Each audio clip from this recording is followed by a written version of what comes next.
Hello, everybody. Hello. Hey, hello. Hey, I had my hat on hours before you came and sat over here with your hat on. You copied me. Look at your boring black and white hat when I've got the cool multicolored one, which is way more appropriate for Pride since it is June. Okay. Let's gay this place up. Yeah, mine's boring. Sorry about it. What is happening, everybody? Welcome to the show. Liz, good thing you're on time or you would have been in trouble. What's happening, everybody? What's happening, Noelle? Hey, Noelle. Good to see everybody in the chat. It is a nice, very toasty, warm day here in Vegas. We are officially, for sure, for real in summer. Mm-hmm. You finally got to get into the swimming pool yesterday for the first time. How do you feel about that? I'm happy. So usually we have our pool open probably about a month open by now. I don't think that happened last year. It did, but we traveled so much in like April and May that there was no point in opening the pool and trying to get it clean and then leaving for a week because I don't expect the house/dog sitter, our friend Corey, to maintain the pool while we're gone. And then it just would be a disgusting mess if we weren't here to take care of it. So finally open. Got to go in the pool for a little bit yesterday. Got a sunburn, of course, so now I can't go in today until the sun sets, or else I'm just going to be a lobster. Before we get too far into the show, I do want to give a shout out to our dear friend Tiffany. If you can see my amazing t-shirt that I'm wearing right now. This is from when I did attempt to pick up her husband Joel for a photograph, and it was mostly somewhat successful. It didn't last for very long.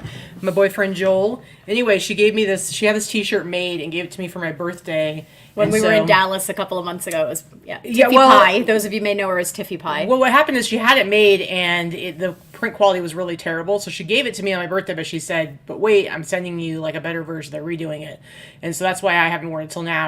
It just came in the mail while we were away on our last trip. So anyway, I wanted to wear it because I love it. And you know what I forgot to mention in the last week when we did our show? So last week, I forgot to mention when we were in Massachusetts just 2 weeks ago, we were visiting with friends and family, but we went to the New England meetup that Diane and Trish have been running for years now.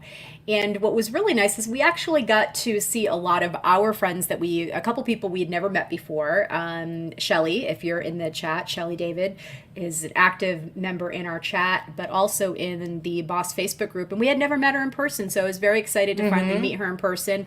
And then we got to see our friend Kelly, Mother Deals, who's always in the chat. Yep. And that was a good time. Obviously, there were a lot of people at this meetup, but those two specifically stick out in my mind that we got to hang out and say hello. Yep. It doesn't happen very often that we get to see, we get to see a lot of our friends that are on the East Coast, or other states in general. We have a lot of reseller friends all across this country, and a few in other countries too. And now I get to wear Joel on my t-shirt, and with the best part is down at the bottom. It actually has a little heart, and it says K+J. It's ridiculous. You're jealous, admit it. I'm really not. You wish you were on a t-shirt. I am on one, I think, that I gave to you. I'm not sure, but... Mm-hmm. What socks. T-shirt do I have with socks. You? I was going to say, I don't have a t-shirt with your face on it. You have socks with my face on them that I gave Ridiculous. To you. Anyway, this is for my birthday, which was in April. But this one here, her birthday's coming up on June 15th. Are you excited about turning 49? No. No? She's feeling sad because she's getting old. We're getting old. Mm-hmm. And when you get old, apparently that means no presents anymore. No presents. No, I mean, listen. what the hell, man? And I'm like, you didn't get me a present on my birthday. Like, listen, for the most part, we do stuff on our birthdays or Christmas or anniversary or whatever. So, like, for her birthday, we do trips for a staycation. Memories. But every once in a while, she randomly decides it's not good enough for her. Yeah. Because apparently having your own personal pool boy and coffee fetcher and all the other things isn't enough. You need more. I want presents. Anyway. We're not really doing anything for my birthday this year. 49. I mean, next year we plan on doing something really big. So 49 is not one to really celebrate, I guess. So I'm not doing Whatever. anything. You can celebrate any birthday. I don't know. I do tend to go all out. I am a Gemini, guys. Okay, so it's a birthday month, not just a birthday day, right? So I do like I like to have birthday parties. I throw my own parties. I just like getting free stuff. Well, here's the thing. Next year we're going to go to Hawaii for your 50th. I just like getting free stuff at like different businesses. Like we went to see a movie last weekend, and I got my popcorn and soda for free. I was very excited about that because it was my birthday. Which really it was more of a deal for you because you were the one responsible for buying any snacks because I paid for the tickets. Mm-hmm. So and I don't really eat snacks. In a sense, I really didn't get jack. But I got off cheap, I suppose. Well, and then you tried taking me out for my birthday dinner, and Angel paid for it. So you had a great. So you didn't get me anything for my birthday. I mean, I did pay for your pie. I got you. I didn't even get to eat any of it. I didn't even eat any. Okay, well then you're an asshole. I bought it. Anyway, her birthday's in 2 weeks, guys. If anybody wants to send her a birthday present so she can stop crying to me about it, go ahead and send her. Oh, now she's gonna be like, no, I don't want anything. She's a liar. She wants presents, you guys. So send her something. I did see in the chat, Eclectic Element, she did send me something. I haven't gotten it yet, but she sent me a message and said, I found something and sent it to you. So I don't know what it is yet, but I'll definitely let you guys know. All right. When it comes in the mail. But anyway, ridiculous. I know, Sandy, I'll never get to be 49 again. I don't necessarily want to be 49 again. Dude, I'm old. Whatever. I'm old. I'm fine with it. I'm with you. I feel like I'm about 90 most days. It's honestly in the last... And those of you that are my age or older will understand what I'm talking about. I swear that I still feel like I'm 25 in my head, right? I think most of us do. But then in the last 5 or 6 years specifically, all the shit started to go downhill, right? I sneezed, my back hurts, I coughed, my shoulders out of whack for a week. Like, it all starts to fall apart, really. Liz says she's just going to send you presents signed Love Katy. But yeah, stuff starts to hurt over the age of like 40 something. I'll tell you, it's like, man, I don't know. Man. Anyway, it's been quite a week. We went and did I think you talked about it last week that we were going to be doing this sale, the Yesterday's Fits partnered up. I did my very first pop-up. Yeah, there were 80 vendors. It was a flop. It was a flop, but listen, there 100% a total flop. Would I do it again at this venue with this type of crowd? Never in a million dollars. Here's the thing, because Vicky's been doing some complaining, and I get it. You know, you're excited about something, you put a bunch of work into it, and it doesn't go the way you hoped it would. It's disappointing. But here's the thing: we have been talking about whether or not to participate in pop-ups over the years, and we just haven't done it. Vicky had never done it before. She tried to quit like 5 times, and I wouldn't let her. We put a lot of work into getting ready for it. And yeah, it didn't work out. She paid $100 to be able to sell there, literally sold $60 worth of stuff. So, and it was a lot of work to get it all there and get it all set up. And we were there for 10 friggin' hours. Yeah, we were there for a long time. However, first of all, now we know. I wouldn't get out of bed for $60. Whatever, guys. It doesn't matter. Listen, when I speak, it was my experience, not yours. I know, because you're only going to say it was a failure and it was a waste of your time. It was an absolute waste of time. Okay, I get it, but it was okay. Here's what I'm saying. Let me say this out here because we're trying to help people. My point is, you have to experience these things. Not everything's going to work every time. And one of the things that came out of it is you and Jesse had a whole conversation about putting on one that's specifically for people selling women's vintage, women's clothing and stuff like that. I don't think that conversation would have happened if you hadn't gone through this experience. We have talked about it before. Jesse and I have talked about it before. So could it happen? Yes. I would like to collaborate with him and put one together like that because obviously I can bring a lot of sellers that I know, and he has a way better marketing ability to get out to a larger and broader audience than I do. So, he's going to continue to do this. It was great for him. He did really well, and a lot of the other vendors did really well too. The vendors that were selling, it was all t-shirt bros. That's what the market was. Mm-hmm. 100% that was what came through, and that was what was selling. I knew that I was going to be an oddball out with what I was selling, women's vintage clothing in general, but I did think it would be important, and Jesse thought it was important for us to have a few women there that were women sellers, but also having a diversity of items that were there for sale. If you were not selling t-shirts or Jenko jeans, you did not make any money at this event. So that's what was there. There were maybe 2% of the crowd that walked through that were women in general. And of that 2% that walked through, the target market or demographic for what I sell based on what I saw, what they were wearing and stuff like that, maybe a quarter of that 2%. So it was a very busy pop-up. There were lots of great vendors. There were tons of traffic. There was tons of traffic. It was just not my market. Yeah. Now, there's several pop-ups that happen here in Las Vegas, obviously. Vintage Market Days is one that travels in different parts of the country. That's something that would make sense for me to do because that is my target demographic. However, most places cost a lot more to rent the space too. So you've got to weigh those type of things. Would I do it again with a different market? Yes. Would I do this market again? Absolutely not. No. Absolutely not. But here's the thing: it forced us because we were thinking. And no, it was not $6 an hour, Frankie. No. You're not counting the 10 hours of prep, the drive there, the drive back, and the $100 cost of the and the $100 cost. It was an absolute loss of money on all fronts. Yeah. I would not get out of bed for $60. I would have considered it a failure if I had made less than $1,000 because there's no reason for me to do all that work to make less than $1,000. But we had to go through the process of figuring out like how she was going to price stuff, how she was going to like organize all the stuff. Because we went through this process, we figured out how to do it that would take the least amount of time, the least amount of effort, and the most streamlined way of doing it. And I think we have that figured out. And you may have talked to Jesse about that before, but I think this is going to be motivation to actually make it happen. Whereas before, I feel like it was just something that was talked about, just like we've always talked about, oh, someday we should do some sort of pop-up. It just never happened. Yeah, so and we might do it in, we've talked about different locations and stuff like that. This location was far too pricey to do it again. Knowing what I know that him and his partner put in to have this event. But there are other locations, maybe the Blind Center, maybe somewhere else. Anyway, it could be done and it could be done well. And not that he didn't do a great job. He did. It was a fantastic event if you were a t-shirt or streetwear seller. Or selling lemonade. Or selling lemonade, yes. They had a couple of food trucks and vendors, and the one lemonade, fresh lemonade stand was everyone had a lemonade.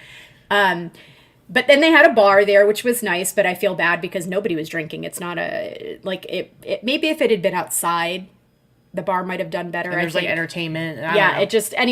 It was a learning process both for him and for me. And what I learned is that I would not do that type of event again. I thought that it would be enough to bring some cross traffic in, and it just wasn't. Well, and I think that's the key thing that we learned is just because you go somewhere where there's going to be a ton of people does not mean it's going to turn into any kind of sales. It has to be the right kind of audience, and I think you need to have people coming in who are expecting what you have to sell, as opposed to just randomly coming through and like happen to see something. Oh, that looks nice, kind of thing.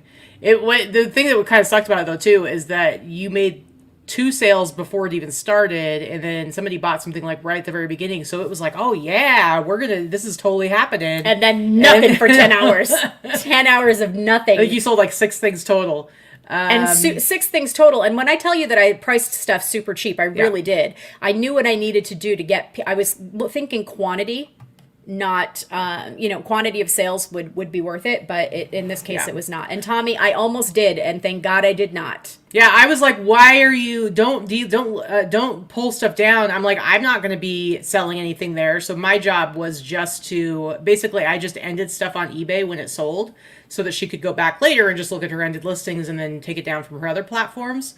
I mean, I ended up not being a very labor-intensive job for me. 4 things. But even if we had, like, I totally could have kept up with it if we had been selling more stuff. And that was, like, probably the biggest time saver. Because I'm like, it's going to take you for freaking ever to go through and end all the stuff. And then what if you only sell 5 things? Apparently, I jinxed us. It would have been really bad. And hey, Tommy, it's good to see you in the chat, sweetie. Yeah. Haven't seen you in the chat in a while. So... all in all, 0 out of 5 stars, do not recommend. It was freaking awful. I was bitching about it for a solid 3 hours toward the end because I was so over it. I wanted to leave early, but I didn't want to embarrass Jesse and pack up early and just be a vendor that packed up early. So I was reluctantly stuck it out until the last hour or so, and then several people packed up when I did, which was fine. He was even fine with that. No, I think he was exhausted. Yeah, it was like a little before 9 o'clock. It was supposed to go till 10, and I said, hey, is there any issue with us packing up? Because the thing is, I didn't want us to be packing up and make other people pack up if they really wanted people to make sure they were there till 10.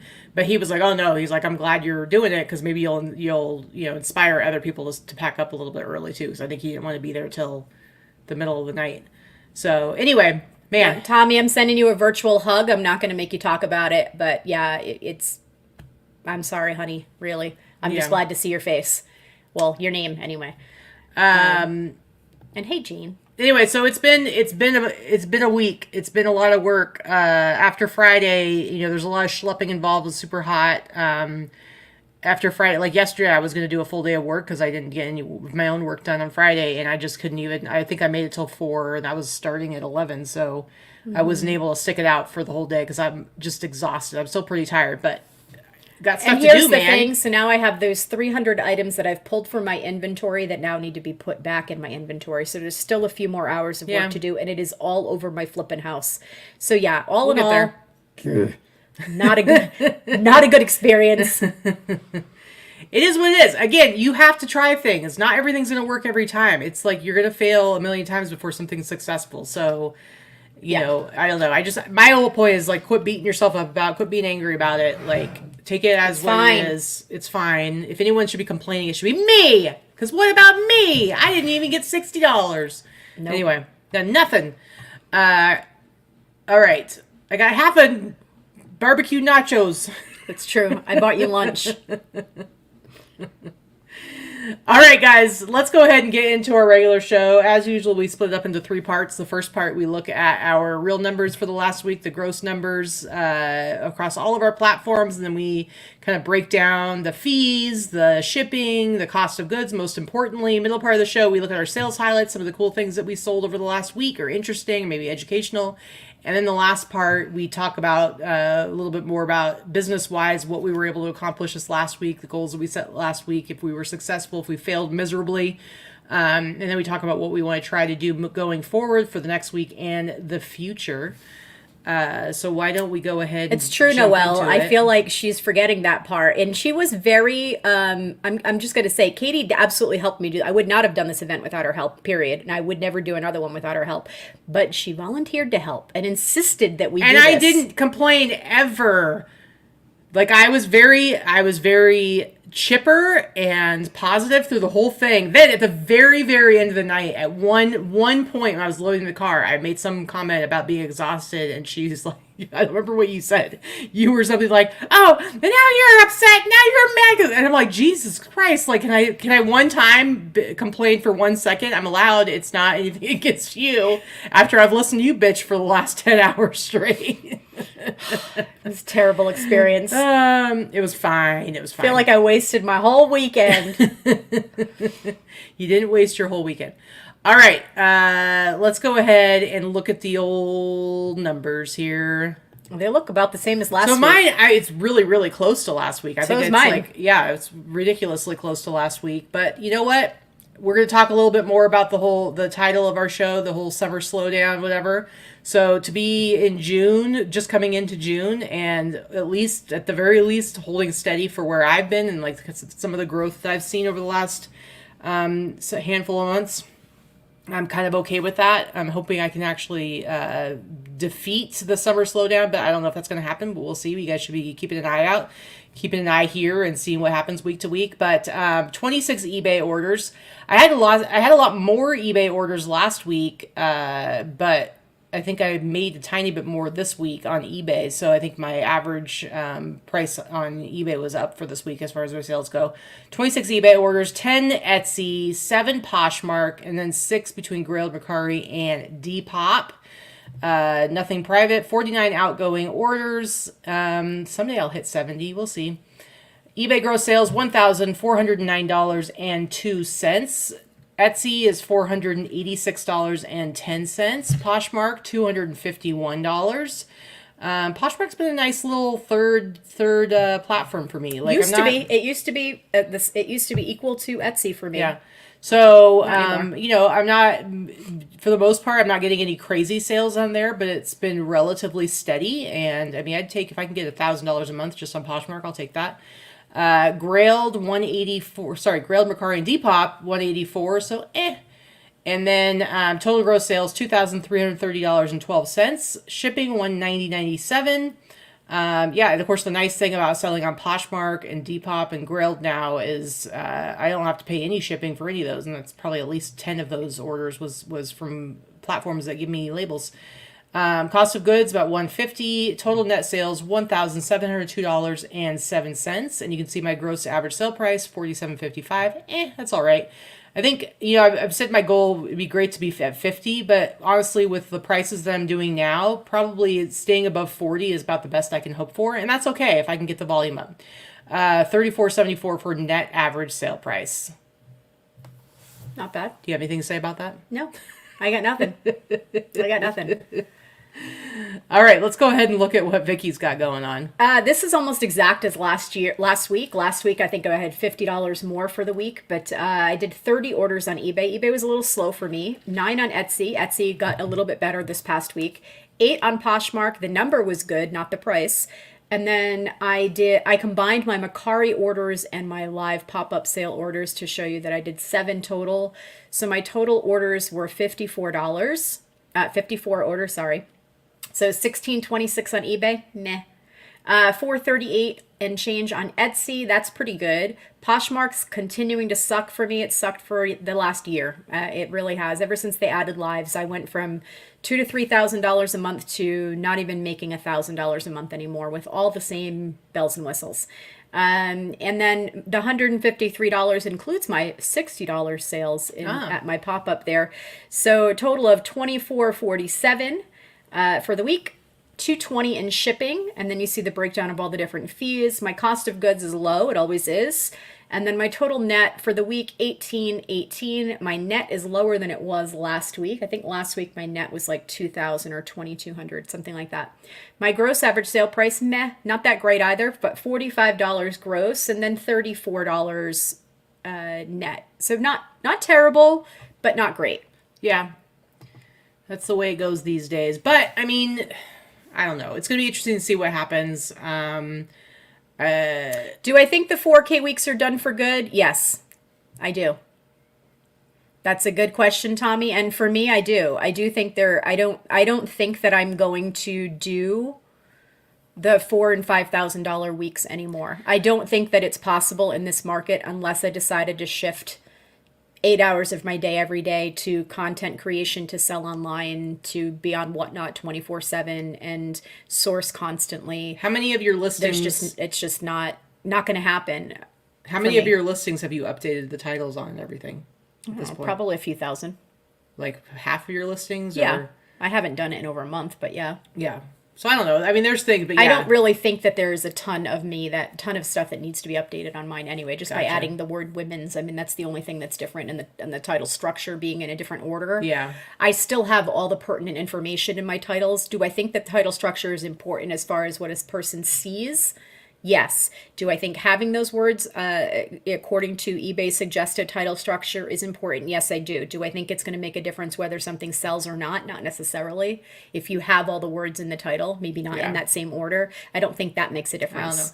I don't know. We had talked last week, and I know Liz had commented on the show after to update us with more accurate information.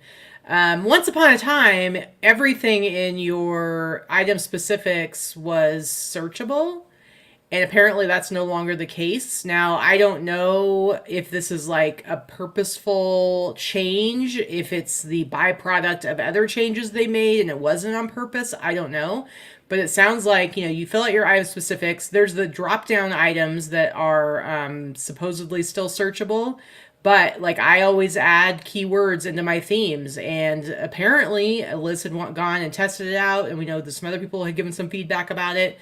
If you add your own stuff to item specifics, it's not searchable. I don't know. This is something I want to know more about. Well, it's not searchable in a general search if someone... It's searchable in Google, and it's searchable if someone puts advanced search in. Okay, but I don't care about that. I want to know, is this on purpose? And if so, why? Because why does eBay do any of the stupid changes? This will be like the second or third time that I've completely wasted my time adding keywords to my listings, because last time it was because they completely eliminated, it was when they totally changed item specifics and I had to find a different place to do it. So I'm just curious. I don't know, Liz, maybe Liz is good at investigating these things. Maybe she can go and see if she can find out from somebody. Or if anybody else there, wants to like reach out or, give feedback to eBay, because it's crazy to me that you can't Like, I'm sorry, I can only fit if the description isn't searchable and the title is limited. What do you do if you need extra words? If you want extra words to be searchable, you're just shit out of luck. No idea. It's frustrating. So, Liz says she couldn't get it to work with Google or advanced search. So yeah, that's great. Fan-freaking-tastic. Noelle, that doesn't work. The description's not searchable either. I think it was once upon a time. It all was once upon a time. They changed it to where it was title, and the whole thing was item specifics. If you want something to be searched, put in your item specifics. Well, now it doesn't matter. If it's not something that they already have in there and you add your own, too bad. Super frustrating. If you add your own, can't find it. And the reality is that eBay's themes and their drop downs, if you're trying to use their specific item specifics, we all know how shitty they are, right? Yeah. First of all, they don't even have all the brands available, which is why with vintage clothing, you always have to put your own brand in or choose unbranded, which is what I generally do. So that's fine. But it's not searchable at all anymore. Yeah. People and the average seller is not going to be using advanced search. It's like, it's so stupid. And the thing is, like, fashion especially is constantly changing. Stuff that's popular is constantly changing. And eBay is 10 years behind times and always has been. And new words come up that are not going to be in a drop down, like eclectic grandpa. That is a buzz phrase, buzzwords, whatever, right now for a certain type of fashion that's popular. You're not going to find eclectic grandpa in the drop down, but I don't necessarily want to waste space on my title for that, when I'd rather just be able to put it in an item specific. It's so whatever. Anyway, eBay is doing everything they can to make sure that you cannot sell. That's really bottom line. But what's frustrating about it is, it's like, it doesn't serve them. Like, don't they want to sell stuff? Like, it's just crazy. Yeah, Katie doesn't do that very much. She never really did, but I do that type of thing. I do. So does Liz. Liz does a lot more than I do. I do calls with different teams at eBay. I do give feedback when I'm asked to. I've done a lot of calls with them in different divisions and different departments. But it's difficult. Yes. And I agree with Liz. Definitely still add the information, because if you cross list, it's searchable on every other damn platform. eBay is just an antique. The reality is that many of the changes they've made, especially in the last 3 to 5 years, have not been seller friendly. And I don't see that changing anytime soon. The ad revenue is where they're making their money, and you have to pay to play. And that is the only reason eBay sales and market share has maintained or increased over the last several years has been their ad revenue. Sales revenue, if you're looking at just dollars, sales revenue has been down. They're losing revenue because people can't find the stuff they want to buy. That too. But it's difficult. So, we're just all doing the best we can and just continually keep trying to throw shit against the wall and see if it sticks. And it's consistent listing, constantly tweaking things, what you're buying and what you're selling, and making good money in your buy prices is the only way to make things work these days. So it is what it is. But I agree with you, Noelle. For what you sell a lot of vintage and unique collectible items and household items and things like that. Google search is way more important than eBay search for that, because a lot of people aren't going to go directly to eBay to search. Mine's about 50-50. If I look at my traffic and where traffic comes from on the other sites that actually give you that information, which eBay is still terrible about their traffic reports. They have the information. They just don't freaking share it with you, because they used to. They just don't anymore. No, they don't really give us any of that kind of information. Finding out where your information comes from and where your searches come from. Like my information comes from, change the hat. I know, right? My outside search, for Google search in general, outside search is probably 40% of my sales, at least on Etsy, which is where I know that they're not just going to the website to search for what's there. They at least tell you where your traffic's coming from. Yeah. All right, let's go ahead. Enough ranting about this. Let's go ahead and look at our sales highlights for the last week. We'll start with you, Victoria. This is just a basic item that came from my large lot of plus size vintage clothing that I purchased from Robin in Florida. And so I have about $3 a piece into each item, maybe $4 into some of these items. And this sold fairly quickly. It did sell on the sale, and it sold for the price you see there, $52. But it's a super lightweight item, and it's just a vintage slip. But again, plus size items are plus size vintage are harder to find. Good plus size vintage. Yeah. You can find tent clothing plus size, and let's face it, nobody wants to look like they're wearing a tent. I don't care what size you are. You want something fashionable. You want to look your best. So when you're able to find good vintage clothing in plus sizes, it generally sells well if you describe it well. Absolutely. All right, first up for me, now you guys know with how I've kind of changed my selling approach, I'm buying, I'm picking up a lot more stuff for super low prices that aren't necessarily vintage, and it's more about the graphic and the content and the themes and stuff like that. But this is a t-shirt that I picked up at the bins a few months ago, and I was very excited because I do love the movie The Final Countdown. It's fantastic. Because my beloved Lloyd Kaufman was one of the producers on it. He's actually in it for a hot second. If you guys don't know who he is the head of Troma Video. Such great movies as The Toxic Avenger. And Vicky actually met him, and she loves his wife as well. His wife is very sweet. We met him back in 2019. And I actually have the vinyl soundtrack of The Final Countdown, and I brought that for him to sign, and he was very excited to see it and signed that for me. But anyway, I paid, maybe $1 for this. It's not even vintage, and I sold it for $41.99 plus shipping.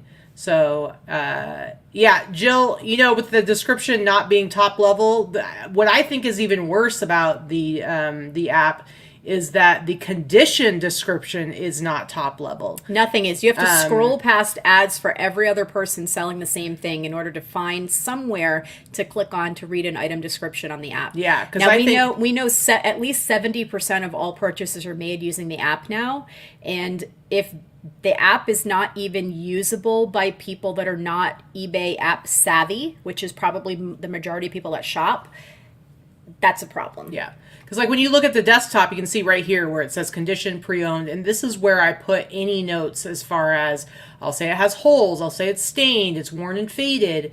And on the app, it's a very, you have to click on item specifics, how would somebody know they have to click on item specifics to get to a condition description? And so I've had at least 2 negative experiences with buyers who were not aware of certain issues because they didn't look closely enough at the pictures, and they also didn't see this right here. And it's hard for me to tell them oh, sorry, you didn't see that. Too bad. So anyway, still really good sale for a $1 item that's not vintage that I found at the bins.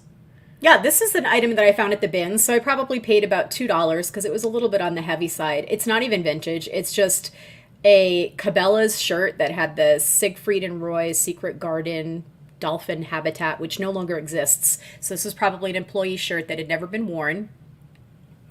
And it just had that cool little logo. That's it. I paid $2 for it. It sold for $60. It actually went to, it was an international sale too. Yeah. Jill, you didn't derail me. I like to bitch about it. It's one of my number one rants right now. So yeah, she does have that in the description as well, Noelle. Yeah. And again, but the description isn't in, you still have to click through for the description too, so it really doesn't make any difference. People can't find the damn description either. Yeah. Yeah, so it really makes zero difference, but whatever. How much, we said they got this at the bins? Yeah, so I paid under $2 for it. Nice. All right, next up for me, I think the shirt is funny. I had gotten, from yesterday's fits, Jesse had, when I went there the last time, maybe like a month ago or so, he had all these brand new 80s t-shirts. They were all individually bagged. I took them all out of the bags because I'm like, nobody cares. I need to have pictures. Nobody cares if a t-shirt is new in a bag or not. It makes no difference. But I had paid $6 a piece for all these different t-shirts, and this one's pretty funny. Paramedics do it all night. Oh yeah. So I paid $6 and sold it for $41.99. So silly. Plus shipping. How dare you? It is awesome. I was actually surprised it didn't sell even sooner, but come on. It's a cool shirt. Mm-hmm. Next up for you. This actually came from a group of clothing that I got from one of our viewers, Callie, not Ryan and Allie, Callie. But Callie and brought a bunch of stuff to the Remix for me last October to buy from her. We were doing like a drug deal of used clothing out of the back of her van. And this was one of the items. And I paid about $2 an item for them. It was mostly bread and butter type stuff. And this is one of them. But this is vintage Gloria Vanderbilt. It was just a super cute, this full-size denim Western thing is having a moment. It's never really gone out of style, but it's definitely having a moment right now. They're really cute, this type of dress. So it sold for $60. I haven't had it listed that long, even though I got it in October. I probably listed it 3 or 4 months ago. See, and they sell, I've bought Gloria Vanderbilt jeans and pants at the freaking Fred Meyer in Oregon, which is basically the Kroger's there.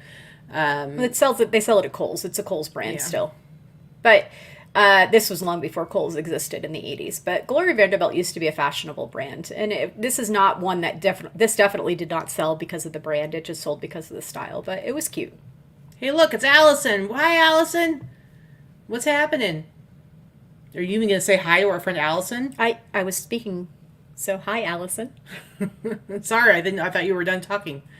What else would you like to say about this beautiful skirt? I'm done. All right. Next up for me is this. So I had bought, if you guys remember, I had bought like 150 t-shirts from somebody on eBay. And whenever I go to look for any kind of lot deals on eBay, it's very, very hard to find vintage stuff nowadays. They're always like way overpriced and it's all crap. But I got this really good deal, like basically paid $2 a piece. And it was all like pretty decent stuff, like a lot of condition issues. I still have like a huge pile of like the white stuff that needs to be bleached, washed and bleached and washed again. But for $2 a piece, I mean, come on. And this was one of them. And this shirt is actually from, it's a Lego series. Bionicle. Lego Bionicles. Yeah, I don't know anything about them, whatever. I do. And, well, aren't you special? Aren't you freaking special? Sorry. I think it's from 2004 is what it says. Yeah, 2004. So vintage and cool graphic and everything. And I only had it listed. I don't even think I had it listed for a week. I think I had it listed for a few days. And I either got an offer or sent an offer, but I sold it for $45 plus shipping. So basically I sold it for $50 and I only paid $2 for it. So already right there, I mean, I paid $300 for 150 t-shirts. Bam, that's already taken care of what, 1/6 of what I put into it just on one t-shirt. I think I've sold like 2 or 3 others, so I think I'm pretty close to already getting a third of my money back, and I barely have any of it listed yet, so it was a really good deal. Woohoo! This was a bins find. I didn't have this listed very long, but it was listed for maybe a month or two. This was purchased at the bins. Actually, I don't even think it was listed for a month or two. I think this was listed for a couple of weeks. Yeah. Nothing fantastic. It was just a Star Trek. It's fantastic because it's Star Trek. I mean, it's pretty.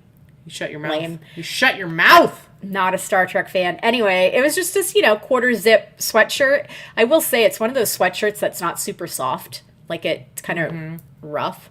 But I paid like $2 for it and it sold pretty quickly for that price you see there, $60. Yeah, that's it. Just happy to see it go. Tommy, yeah, we can talk about it, but we don't have a date set. We don't have a date set yet. It's going to be within the first 2 weeks of April, and then we're going to have tickets will go on sale probably in November. That's it. We don't really know. That's it. Yeah, we still got to get it worked out, but we'll let you guys know. All right, next up. I don't know if you remember, I got this when we went to the Goodwill, the newest Goodwill that opened here. We went to like the grand opening weekend or whatever. Maybe it was, I don't remember when we actually went. But I found this women's Ralph Lauren swing barn coat, not vintage, but it's got that vintage style that's really popular right now, the whole equestrian thing.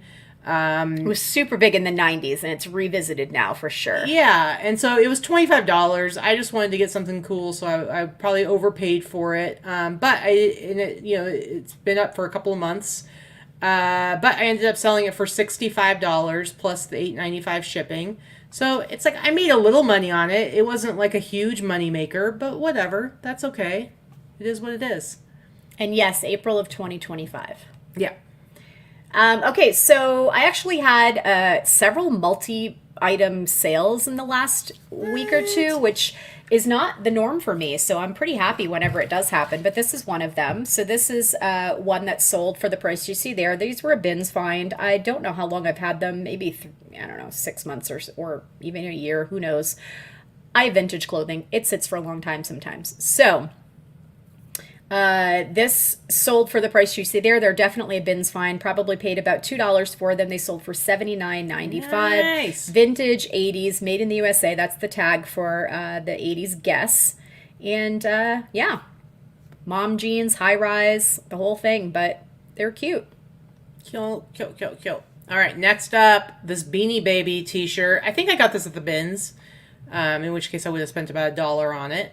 But it's this Beanie Baby, right, that's cute, retirement home t-shirt, and it's from the 90s, and it's freaking cute and dumb. I priced it super high. I did not sell it for that much, but I was just like, I'll try it out, because it wasn't like a, I know that there's still people out there who are like ridiculous about Beanie Babies, even though it's not really a moneymaker anymore.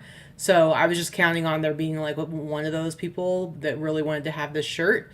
It did end up selling for $90, so I still made some really good money on it. I've had it listed for quite a while, so definitely had a price too high, but I sold it for $90 plus the $5.95 shipping, so I'm happy about it. That is all. These were a bins find that I purchased in Dallas just a few weeks ago. Look at those. And they got listed fairly quickly, and they sold within 48 hours of being listed. They sold to the same person that bought the black jeans. These are also vintage 80s overall jeans, but not like a full bib overall. It's just the one in the back. It's got like the Vestaback thing. But the high-waisted, they look very much like Z Cavaricci's with that like V high-waist thing. That's what it reminded me of. Anyway, they were cute. I love being able to see this type of stuff sell, because whenever I buy vintage clothing, I visualize how someone's going to wear it and style it. And this is one of them. So it sold for $89.95. It sold, like I said, within a day or two of listing. And they hadn't been even cross-posted yet because they were listed such a short period of time. They sold pretty fast. I haven't put them away yet even. And I'm ready to ship them out.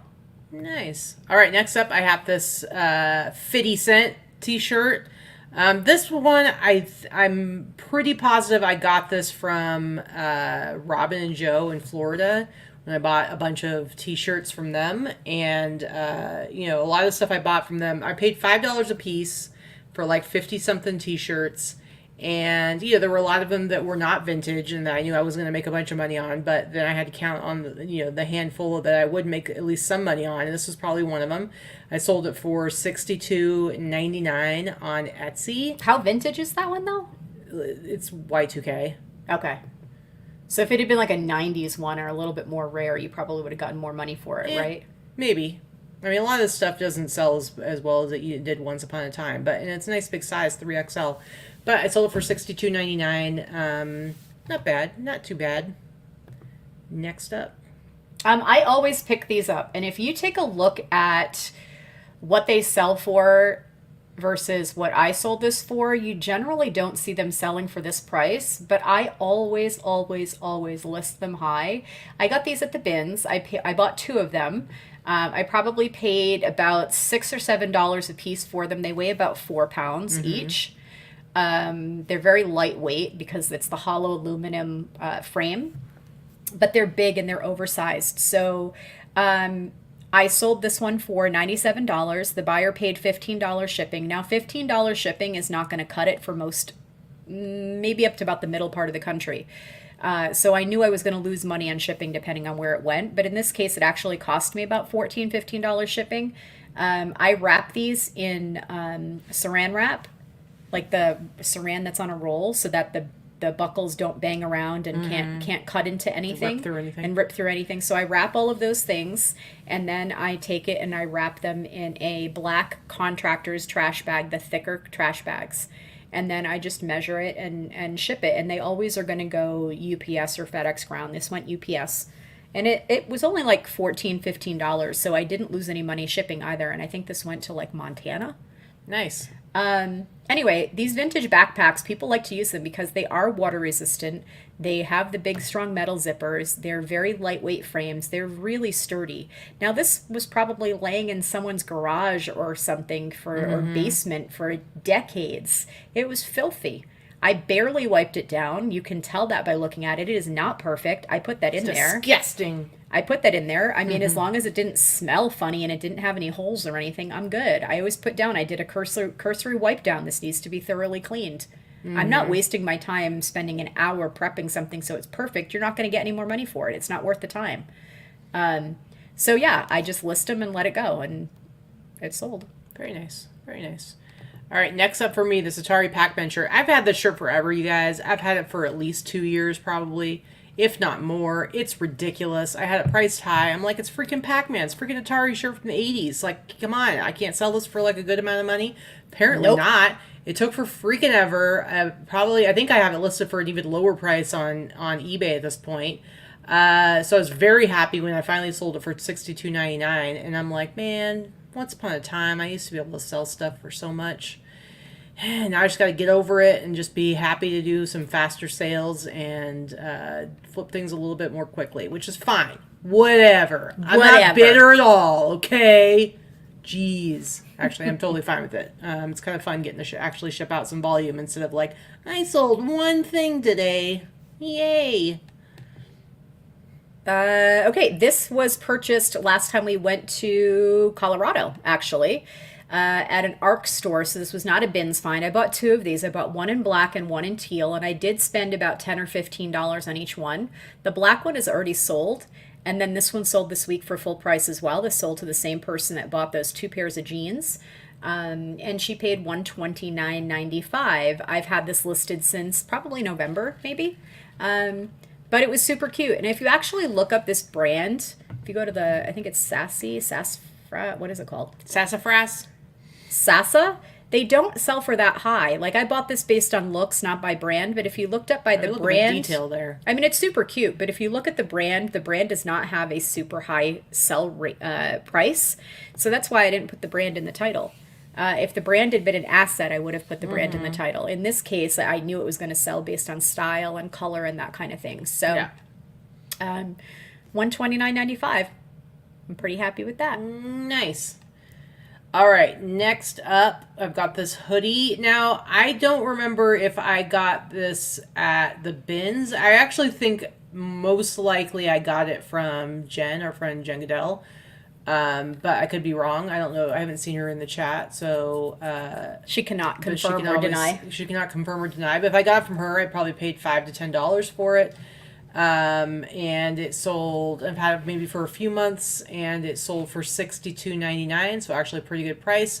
But I've said this before, I always like to pick up stuff from colleges, but especially the obscure ones. Well, especially the really specific ones, whether it's law school or medical school or veterinary school, stuff like that. I feel like, the people who would actually want it are going to be willing to pay a little bit more, because there's not going to be, like, I doubt there's a single other Cooley Law School hoodie listed out there. So they're going to see this and want it, and they're going to buy it, because where else are they going to get one? Anyway. That's all. Okay, so this is not a brand that I would normally pick up, and I did not pick this up. I actually won this in a raffle. Ooh. So Consignment Chats, our friends at Consignment Chats did their second annual sale to benefit our friend Diane's Fearless Living Fund. And based on the amount of purchases you made, because I bought things for resale doing their sale because their prices are good. Based on the amount of purchases you made, you had a certain number of entries into a raffle, and this was one of the raffles, and I actually won this raffle. I feel like there were only like 3 or 4 or 5 entries. No, there were like 20.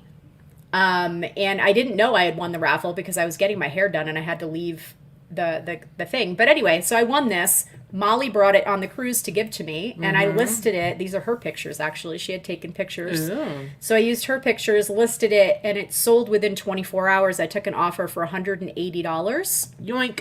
So when I had it listed for $200 and they offered $180, I was like, that is a very reasonable offer. Of course I'm going to take that. Yep. So I was perfectly happy to sell it. It sold pretty quickly. And I didn't pay anything for it. It was, like I said, I won it in a raffle. I won it specifically because I knew I was going to raffle it. It wasn't, I'm not a Tory Burch person. That's not my style. I would not use it. See, so and of course I was for like a few seconds you were flirting with the idea of maybe I should keep it. Which well, because like, I liked the color. I liked the color. Yeah. It was like this neutral, it's Yeah. not really beige. It's kind of like a, I don't know, almost a taupey color, but. Yeah. All right, next up for me, this is a really awesome sale because what was that, like, I don't know, a few months back, I found a whole bunch of Steelers t-shirts, like a bunch of Steelers t-shirts. And I'd sold a couple of them to Jesse right in the parking lot. And I've sold, you know, obviously at the bins, I paid less than $1 for each of them. I got like probably 15 of them and traded a couple to Jesse for credit at the shop. And I've already sold some for over $100 a piece and some for less. And then this one I sold for $89.99. So that was like quite the find to find all those t-shirts all at once. They're not flying off the shelf by any means, but they've been like a nice little steady source of some income. And you can't go wrong with that. But I was very excited when I found like all these vintage Steelers tees all in one bin. And yeah, $90, $1 into 90. Can't go wrong with that. All right, so this guy is probably my favorite sale from the week. I don't know, those of you guys that watch the show. Not the mama, I'm the baby. It was just called Dinosaurs, right? It was just called Dinosaurs. It was a Disney show. It was in the 90s, late 80s, early 90s. I don't even know how many seasons it had, but not that many. Anyway, I was able to... I found this at the bins in Dallas, and it was filthy, but I loved it because I used to have... I had this myself. I actually had bought this... It's from 1991. I had bought this as a reward for getting a good report card at Toys R Us when I was a little girl. So I loved it, and I had it, and then I got this home, and it was filthy, so I was like, well, the fabric was filthy, the whole thing. It worked, so I threw it in the washing machine, and I washed it, and it came out perfectly. Yeah. I washed it, and then I let it air dry, and then as soon as the voice box was dried out on the inside, the pull string worked still. So I took a gamble. It worked out perfectly. Probably helps that we're in Vegas and super, super dry here, so wet stuff gets real dry. So I love. Is it really good? I need to watch it again. It's on YouTube somewhere, right? I just remember there being an episode where it was like when you reached a certain age, they just threw you off a cliff. Like the elderly. Yeah. Like once you hit a certain age, instead of retiring, and then the show ended because the meteor hit Earth and wiped them all out and killed them. It was pretty dark, actually. But anyway, I loved this little thing. Anyway, he was listed for 24 hours, and he sold for full price. Now, if you also look this up and you look it up on eBay, you'll see that people are selling them for far less. Yeah. I knew that this was one that was going to sell on Etsy. So I had it listed. They paid $100 plus shipping, and yeah. Nice excited work. to send him out. Nice work. All right, my last thing is not anything that sold for a lot of money. What I've been finding on Poshmark, I've had some good sales on Poshmark. I've definitely sold some stuff for, I think, higher prices than I would even get on eBay on Poshmark. But what I found with Poshmark is a lot of this stuff is just kind of like my middle of the road, like $30, $35, $40 items that are selling on Poshmark. And you know what? I'm fine with that. I'm going to get, they give them 20%, they give me a label, and I'm done. This shirt, I don't know, I haven't seen Robin in the chat or anything. I think this might have been something that came with those 50 plus t-shirts from Robin. Almost positive. It's not vintage. It's not anything special. I just thought that the graphic was cool. Again, I was paying $5 an item. I just needed like a bunch of stuff. And so I was like, if I thought the graphic looked cool and I could sell it for at least $20, I'm like, I'll take it. And this one wasn't listed for all that long. It's a ski resort in Japan. Again, not vintage. It's just on a Gildan tag. And I sold it for $35. I just thought it looked cool. So, yes, there's fast fashion now, and there's, graphic tees out there that you can buy for practically nothing. $2, $3, whatever. It doesn't mean there's no value and that you can't price some of this stuff up. You can still make some pretty good money on non-vintage stuff like this. And that's it. Mm-hmm. How do you feel about that? What do you think? I feel like we're done. What do you think about that? All right, bye. See you later. Anyway, so the title of today's show, I have Disrupting the Summer Slowdown. Listen, yes, lots of things have changed with online selling since both of us started. But I feel like something that's been relatively true the entire time I've been selling is that there is a summer slowdown, at least for what I sell. I don't think I've ever had a summer where I did not experience, if not some slowdown, a significant slowdown. And it can be pretty 2020, rough. nobody slowed down. Okay, that's true. But that's because everybody was stuck at home. That's because it was the summer in the year that never was. I don't think 2020 counts. Most of the world. It's an anomaly. We don't. It was a fever dream. Take that out of the equation. But otherwise, it's always been the case. And listen, I think some of it is the market. I also think some of it is we do tend to end up traveling a lot in the summertime. So I think for us, or at least for me, there's historically been a lot of interruptions in my work and the consistency of my work and getting stuff listed and stuff like that. And so I'm just really curious to see how my newer approach of doing my 10 items a day and being super consistent with that. I'm curious to see how that is going to or not going to impact whether or not I have slowdown. Like so far we're in June. I haven't seen any drop in the last month. I think it tends to happen more into July and August. So I don't know. I don't know. What are your thoughts? I mean, usually we're traveling a lot in the summer, like you said, and we're not working quite as much as we do with other parts of the year. And we've just actually, I called last year the travel era, my travel era, and I feel like it's last year and this year. It's not much different. This year, a little bit. It's your fault, though. It is my fault. She says yes to everything. This year is a little bit less. This year we are trying to stay home a little bit more. I don't believe you.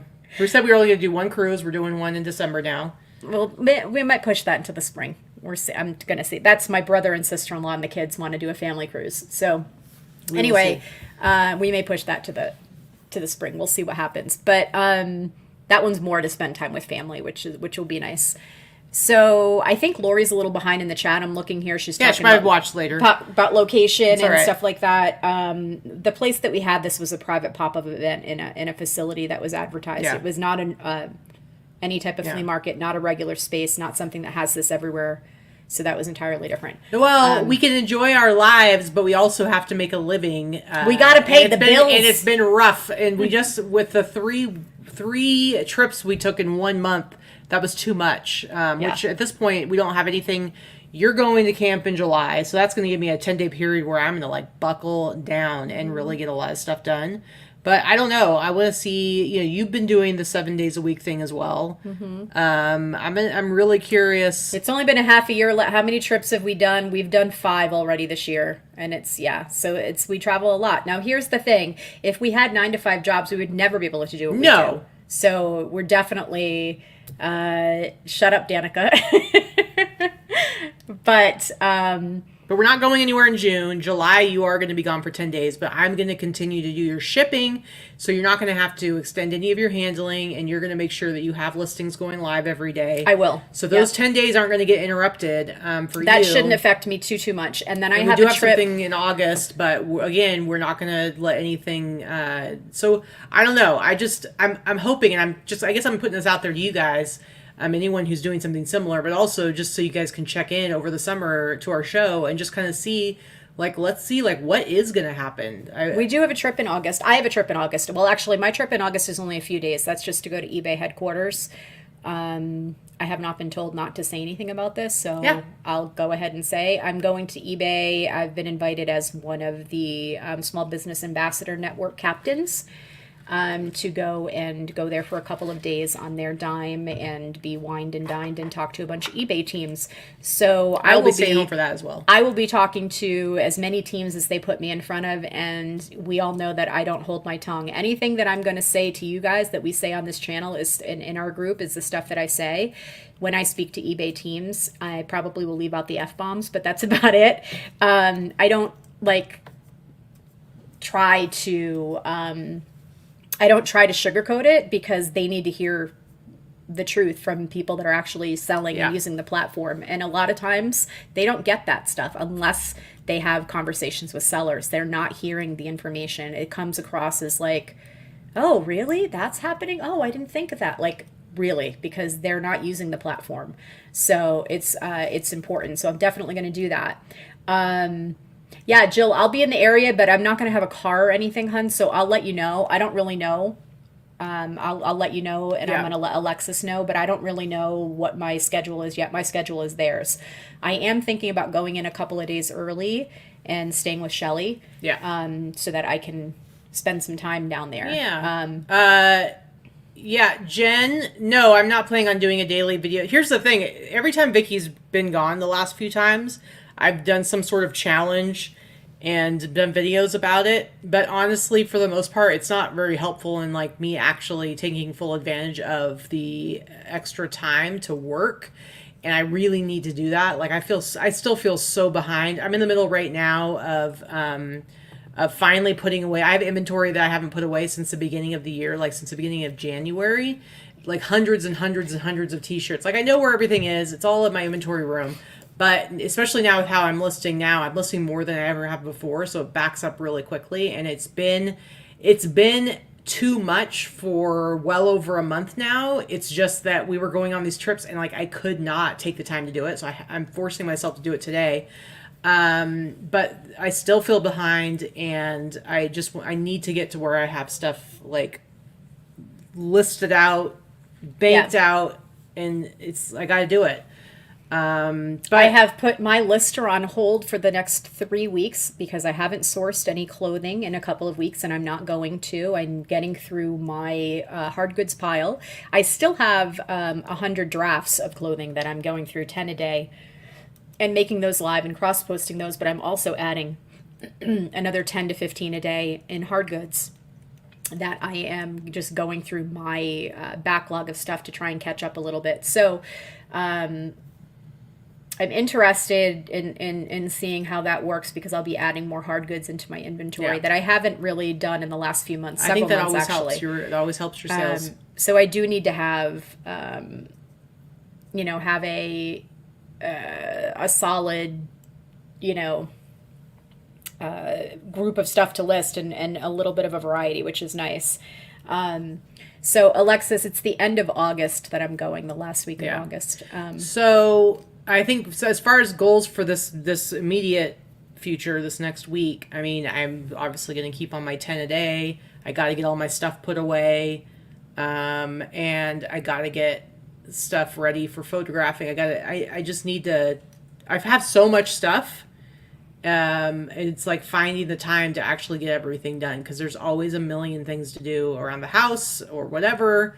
But that's my goal, and just keeping on top of making sure I at least have my 10 every single freaking day. I have other stuff that I'd like to be doing, like updating old listings, but though that kind of has to be put on the back burner a little bit because I got too much stuff. And guess what? Vicky's not the only one that gets overwhelmed sometimes. Occasionally it does happen to me. I just keep it inside mostly. I don't know. What are your goals? So this week, well, now it's tonight to put away 300 plus items that I took out for the shitty pop-up. But after that, I really just want to continue listing these hard goods and taking more pictures of those. I'm trying to not be overwhelmed, so I'm doing it in small chunks. And my goal is to get those, probably 70 or 80 new clothing listings done, but they're all already in drafts. And then get through and photograph the majority, if not all, of my backlog that's here in my office. Have it all photographed at least, and then list 5 to 10 a day to get up there. So, yeah, Jill's not sure how I feel about the pop-up. I know, right? But I'm not bitter. Anyway, all right, so that's basically it. Overall, it's just, acknowledging that the summer slowdown is a thing. As always, other than 2020, we shouldn't speak of that. And just seeing if our different approaches, especially my different approach, is going to have any impact. I hope so. I would love it if I can kind of hold off the summer slowdown. If the only thing it does is keep me from being able to grow as much as I have been, I'm fine with that. If I could just stay steady for the whole summer. I mean, I've gone through the experience year over year of like you hit summertime and it's just real bad for a couple of months. I've had several years where my summer hasn't really slowed down too much. So we'll see. I mean, the last 2 years, no, that's been terrible. But I don't know. I used to feel like I was an expert at eBay. I felt like that for many, many years. And now I'm just like, I don't fucking know what I'm doing. I'm just like everybody else. I don't know what I'm doing. everything changes. The platforms have all changed. The way to sell has all changed. So as you have seen, or those of you that have been watching us for years, you watch us over the last few years. We watch our spirits slowly drain from our bodies. You've watched how we've all seen how we've changed, how our numbers have changed, how they've dropped, how they've gone back up a little, how they've dropped again, how we've tried our selling methods, our listing methods, our sourcing methods, our pricing methods. I think that's what you do, is you just see all of these things. So I'm reading this question right here. So Heather, when I ship those backpacks in a bag like that, how are you not getting charged a surcharge because it wasn't in a box?